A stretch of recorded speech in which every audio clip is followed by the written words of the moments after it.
तो hello friends, तो कैसे हो? आई होप आप लोग बहुत अच्छे होंगे फ्रेंड्स। तो अनुच्छेद 72 में जो हमने 71 पढ़ा दिया है, अगर आप नहीं पढ़े तो प्लीज़ जाके पढ़िए बहुत डीपली तक। और मैं इस वीडियो में आपको पूरा आर्टिकल 72 से 62 से कोई भी डाउट होगा आपको पूरा क्लियर हो जाएगा। आपकी कोई दूसरी वीडियो नहीं देखनी पड़ेगी, मैं एक गारंटी ले रहा हूँ। आप चाहे यूपीएससी की एग्ज़ाम दें, चाहे पीसीएस का, चाहे कोई भी, चाहे लॉ की तैयारी कर रहे हैं, आपको पूरा डीपली नॉलेज दे दूंगा, है ना। आपको कहीं दूसरी में नहीं जाना होगा, कोई दूसरी वीडियो देखने नहीं जाना होगा। तो मैं आशा करता हूँ कि आपको पूरा मेरी बात समझ में आएगी। ओके, नाउ वी स्टार्टेड, है ना वीडियो। तो हमें भाग 5 में 52 से 78 तक एंड 52 से 151 तक पूरा है भाग 5 में। इसमें अलग अलग जैसे राष्ट्रपति, उपराष्ट्रपति के बारे में, संसद है, पार्लियामेंट है, सबके बारे में इसमें कुछ कॉल बाई करके मैं पढ़ाऊंगा आपको, है ना। तो चलिए नाउ वी स्टार्टेड। तो देखिए हमें सबसे पहले राष्ट्रपति, ठीक है, इसमें हमें देखो इसका आदि, देखो क्षमा आदि की ओर कुछ मामलों में दंडदेव के निलंबित परिहार या लघुकरण की राष्ट्रपति की शक्ति। देखो लघुकरण मतलब कुछ रोकना, स्थगित करना, है ना। तो देखो दंड में परिवर्तन लाना। देखो राष्ट्रपति क्या क्या कर सकता है ना, है ना। देखते हैं उसकी शक्तियाँ, है ना। तो देखो राष्ट्रपति से हम दया याचिका कर सकते हैं, है ना, और आप पार्डन जैसे दया कर सकते हैं भारत के संविधान में जो कि है ना। तो देखो इसमें क्या है कि हम क्या है कि राष्ट्रपति से दया याचिका कर सकते हैं, राष्ट्रपति से दया याचिका, ठीक है, दया याचिका कर सकते हैं।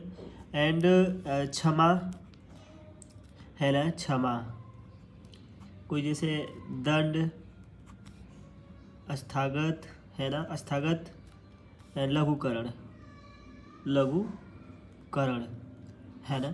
तो देखो हम राष्ट्रपति से दया याचिका कर सकते हैं, क्षमा, दंड, स्थगत, लघुकरण, ठीक है।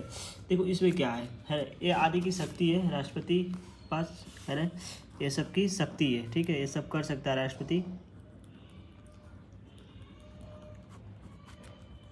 पास शक्ति है, ठीक है ना, शक्ति ये सब कर सकता है। आपको क्षमा कर सकता है, आपको दंड रोक सकता है, लघुकरण कुछ उसके बारे में, है ना। देखो कुछ हम सिंपली फील्ड देखेंगे तो देखो कुछ हम इसके बारे में देखते हैं।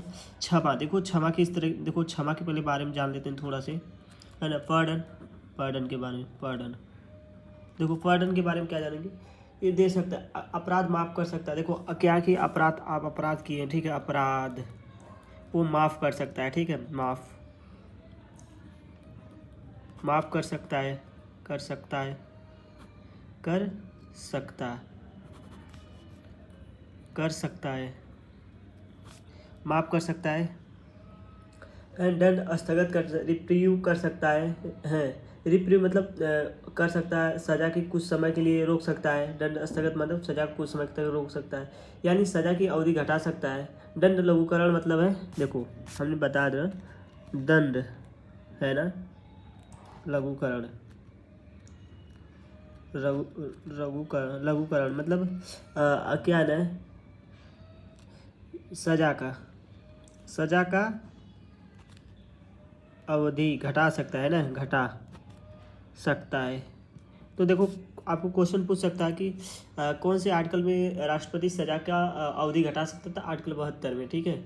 और कौन से आर्टिकल में राष्ट्रपति अपराध को माफ़ कर सकता है, आर्टिकल 72 में। कौन से आर्टिकल में दंड परिवर्तन कर सकता है राष्ट्रपति, तो आर्टिकल 72 में। देखो ये सब क्वेश्चन बन सकता है।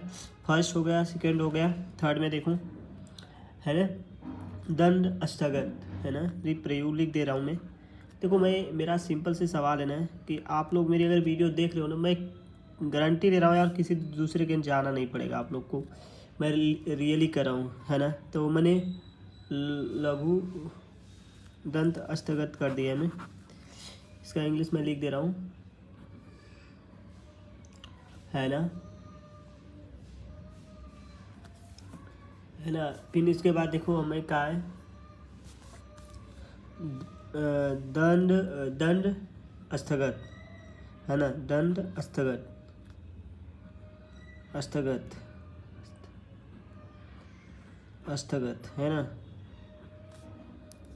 रुको 1 मिनट, अब सही दिखाएगा। अस्थ, यार एक बार गलत हो जाता है ना, बार बार होता है। अस्तगत है ना, दंड अस्तगत यानी सजा को कुछ समय के लिए रोक सकता है। देखो सजा को कुछ समय के लिए डिले कर सकता है, लिए रोक सकता है, ठीक है, रोक सकता है। और दंड परिवर्तन है ना, तो इसको हम लिखेंगे रिप्रेव, है ना, रिप्रेव हो गया। फिर इसके बाद लिखेंगे दंड परिवर्तन, है ना। चौथा दंड, देखो दंड परिवर्तन भी हो सकता है ना। तो दंड परिवर्तन में क्या है, इंग्लिश में कम्युनिकेटेड, है ना, कम्युनिकेटेंट टेंशन। तो इसमें देखो हमें क्या है, इसमें है एक राष्ट्र, यानी वो देखो आपने आपकी सजा को वो हल्की सजा में बदल सकता है, ठीक है, हल्की सजा में बदल सकता है, ठीक है, ठीक। तो दंड उपशमन रिस्पाइट का कर सकता है, यानी किसी विशेष कारण से गर्भवती महिलाओं की सजा को राहत दे सकता है ना। तो ये देखो क्वेश्चन बन सकता है। पांचवा है जो कि दंड उपशमन, ठीक है, उपशमन, दंड उपशमन, जिसमें कि, है ना, इसको इंग्लिश में भी लिख दे रहा हूँ, रिस्पाइट, ठीक है, रिस्पाइट। इसमें क्या देखिए, यानी किसी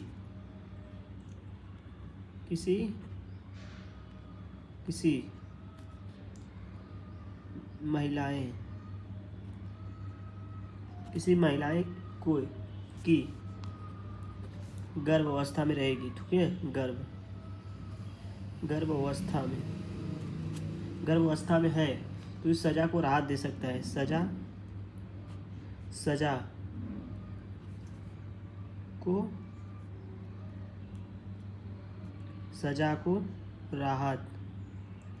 राहत, ठीक है, सजा को राहत कर सकता है, राहत दे सकता है, ठीक है, दे सकता है।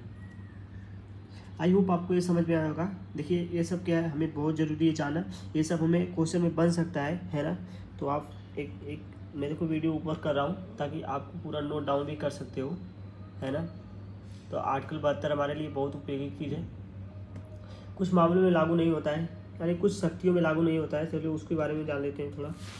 देखो हमारे कुछ शक्तियों में क्या है कि जहाँ दंड केंद्र सरकार से अधिकार में आता है, जो दंड केंद्र सरकार के अधिकार आता है उसमें राष्ट्रपति नहीं कुछ कर सकता है। जो सजा की सैन्य न्यायालय द्वारा कोर्ट मटेरियल द्वारा दी गई हो, जहाँ अपराध भारत के कानून यूनियन लॉ के अधीन हो। देखो और भारत जहाँ को क्वेश्चन बन सकता है, अपराध भारत के कानून के अधीन हो। यहाँ पर क्या है कि ये अधीन हो, ये सब नहीं, राष्ट्रपति नहीं कर सकता। जब व्यक्ति मृत्युदंड यानी डेथ सेंटेंस दी गई हो, यानी राष्ट्रपति के माफ़ करने या बदलने का पूर्व अधिकार है। देखो जब व्यक्ति का मृत्यु दंड, जैसे कि व्यक्ति को फांसी की सजा हुई, ठीक है, फांसी की सजा, ठीक है, तो राष्ट्रपति क्या करता है, राष्ट्रपति इसको राष्ट्रपति बदल सकता है, बदलने का अधिकार है, ठीक है, जिसकी पहुंच है वो राष्ट्रपति इस फांसी की सजा बदलवा सकता है। आई होप आपको समझ में आएगा फ्रेंड्स, ठीक है। तो और इसके बाद देखिए उसमें कुछ है नहीं ज़्यादा, अब जो ने हमने बता दी आपको वही सब है मेन। और ये देखो सबसे ज़्यादा देखो हमें पढ़ना है राज्य स्तर के, जैसे कि अनुच्छेद 161 पढ़ेंगे तो बताएंगे राज्यपाल शक्ति केवल राज्य के अपराधों की सीमित होती है, जबकि राष्ट्रपति पूरे देश पे लागू। तो वह राष्ट्रपति तो पूरा देश पे लागू होता है, बस राज्यपाल है उसके राज्यों तक ही सीमित रहती है। इसके बारे में 161 में जानेंगे, है ना। देखो ये आज दया याचिका का दायरा क्या है। देखो दया याचिका हम चाहे तो सजा माफ करवा सकते हैं, घटा भी या रोक सकते हैं। देखो दया याचिका आप डायरेक्ट नहीं दे सकते राष्ट्रपति को, वो भी कोई मतलब एक फॉर्मेलिटी होगा, रूल रेगुलेशन होगा, उसके हिसाब से नियम कानून के हिसाब से आप दया याचिका कर सकते हो, है ना। देखो अध्ययन 5 में देखो हमें 72 राष्ट्रपति दया याचिका की शक्ति है ना, राष्ट्रपति की दया याचिका की शक्ति है, ये भी आप लिख सकते हो। देखो राष्ट्रपति को हम लिख सकते हो, हम लिख दे रहे हैं, है ना। देखो ये भी आप पूछ सकते हैं, राष्ट्रपति शॉर्ट फॉर्म में राष्ट्रपति की दया याचिका की शक्ति, ठीक है। राष्ट्रपति दया याचिका की शक्ति किसमें है? आर्टिकल 72 में। आई होप आपको समझ में आया होगा, ठीक है। अब चलिए आर्टिकल 63 में पढ़ेंगे, है ना। 63 में देखो 63 में देखो हम क्या पढ़ेंगे, है ना। नेक्स्ट वीडियो में आते हैं आर्टिकल 72 में, है ना, क्योंकि वीडियो जो ज़्यादा लॉन्गेस्ट हो जाएगी, लंबी हो जाएगी, तो हम सोचते हैं कि एक वीडियो में पढ़ाएं बट आप लोग को पूरा क्लियर कर दूं, है ना, ताकि आप लोग को कोई डाउट ना रहे, ठीक है। मैं सोचता हूँ डाउट से क्लियर हो। देखो डाउट से क्लियर रहोगे तो कोई भी एग्जाम अगर यार दोगे तो यार मैं बता रहा हूँ, ये मेरी वीडियो देख लिए हो ना, कोई तुम्हें दूसरी वीडियो देखने की ज़रूरत नहीं पड़ेगी इस आर्टिकल का, ठीक है। आई होप आपको समझ में आया होगा फ्रेंड्स।